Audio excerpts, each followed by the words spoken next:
Hello and welcome to Firstpost. You are watching Vantage with me, Alison Lagrange.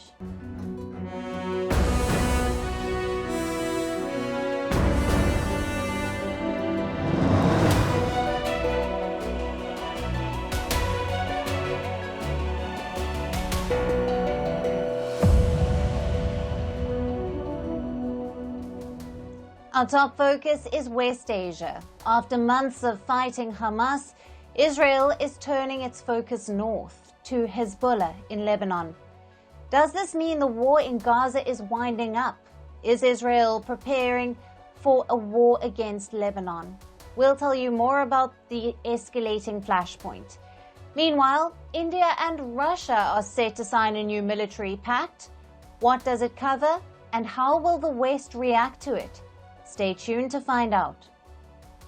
In Kenya, protests against the new tax hike have worsened. President Ruto now says he's open to talks. In New Caledonia, protests have resumed after weeks of peace. A few public offices have been set on fire. In Los Angeles, mobile phones have been banned from schools. Have other cities tried this out? And what's the point of such a ban? We'll tell you on the show. And finally, a special report on the Hajj tragedy. Intense heat has killed more than 1,300 pilgrims. All this and more lined up for you. But first, the headlines. French far-right leader rules out sending troops to Ukraine if they win the election. But Jordan Bardella says that they will remain vigilant in the face of any Russian threats. France has been one of Ukraine's main Western backers since Russia invaded it in 2022. In February, President Emmanuel Macron said he won't rule out the possibility of deploying troops to Ukraine.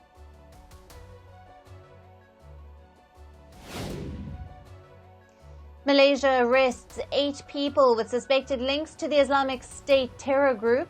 Kuala Lumpur says they were planning attacks against the king and the premier. In March, a machete-wielding attacker with suspected ties to Al-Qaeda-linked group stormed the police station in the state of Johor and killed 2 officers. Iran and Bahrain agreed to launch negotiations on how to restore diplomatic relations. Bahrain cut ties with Iran in 2016, following in the footsteps of Saudi Arabia.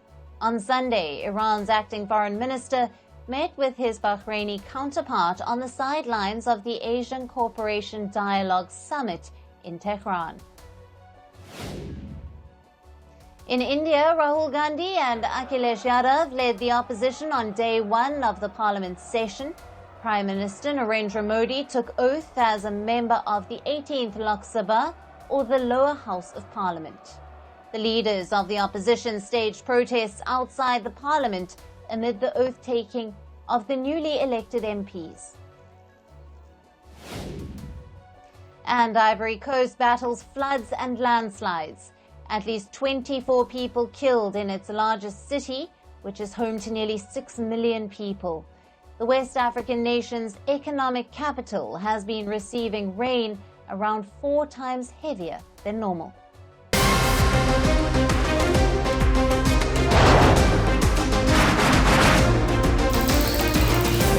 Obviously today, the T20 World Cup Bangladesh has moved across to the West Indies.